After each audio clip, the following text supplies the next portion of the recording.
Hey guys, welcome back to my channel. I'm so excited that you're here.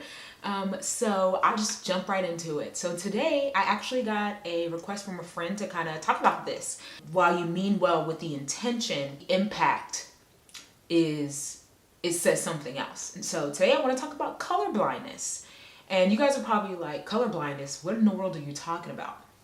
Color blindness is essentially when people say, I don't see color, or color doesn't matter to me, or color, anything about someone's race.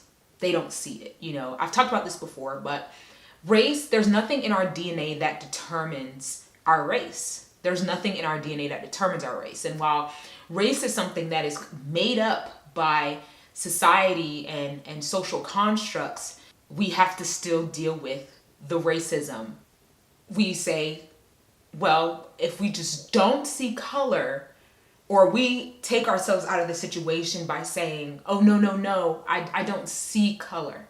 While the intention may be good, the impact essentially says, I don't see color, I don't see you.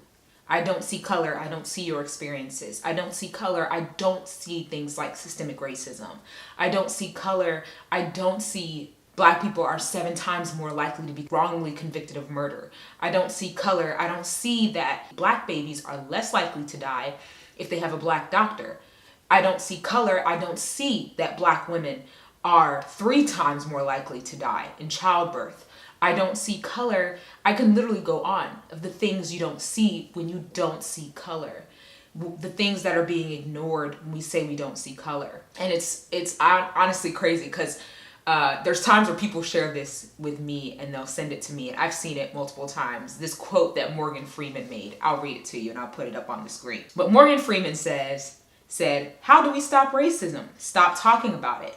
I'm going to stop calling you a white man, and I'm going to ask you to stop calling me a Black man. If only that were the cure for racism. If only that were the cure for racism. You see, we still deal with effects of systemic racism. We are still experiencing systemic racism. That's why when people say systemic racism isn't real, it doesn't really make sense to me, because we have not only historical fact, but actual current data and research that shows that, yes, there is a racist ideology that Black people feel pain less. And we have to understand that this ideology started in slavery.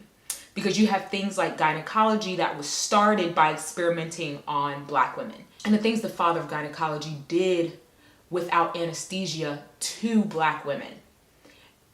And so we have this ideology that stems from slavery.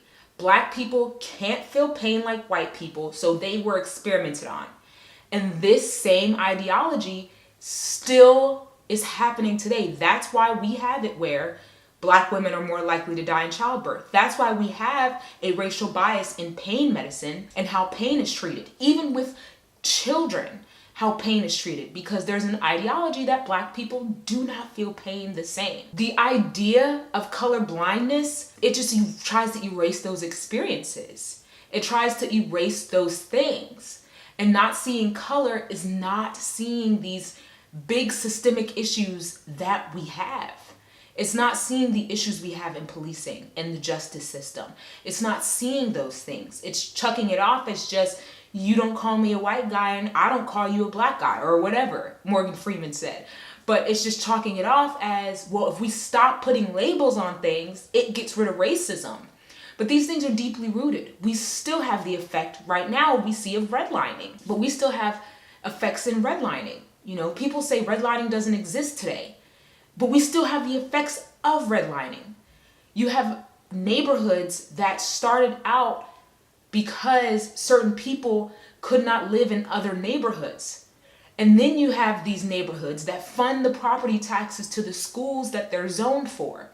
And then you have these kids that aren't getting an adequate education or aren't getting a quality education because of the property taxes that are being funded into the schools. They don't have enough money.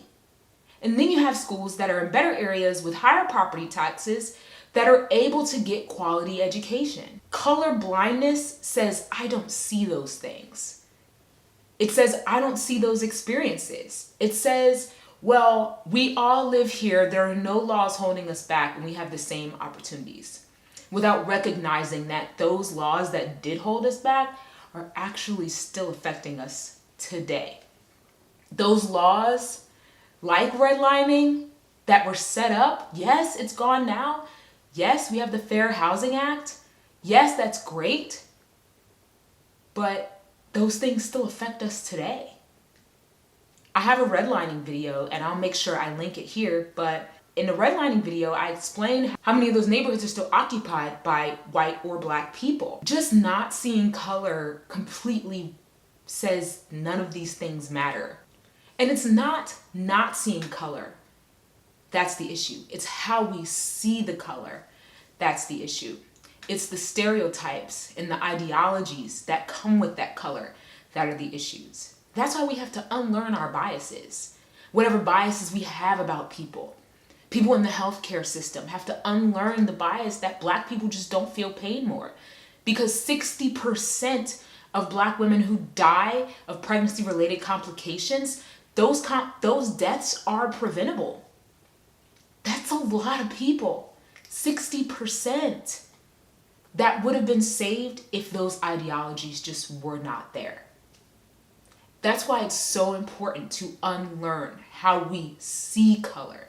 Not that we see it, but how we see it and how we address it. And being able, like I always say, to come to the table and have the conversation. And the conversation is uncomfortable and it's going to be hard. It's always going to be hard. But we have to see people in their color, and color is beautiful. Seeing people in their color is beautiful. We need to see color for these issues to be resolved. We need to see color. And we have to see how people have been treated because of that color. You guys are amazing. Thank you so much for being here. Thank you so much for always taking the time out to watch these videos. I appreciate you, and I hope that we can see people and love them for who they are here. Y'all have a great rest of your week, okay? I'll see y'all later. Bye.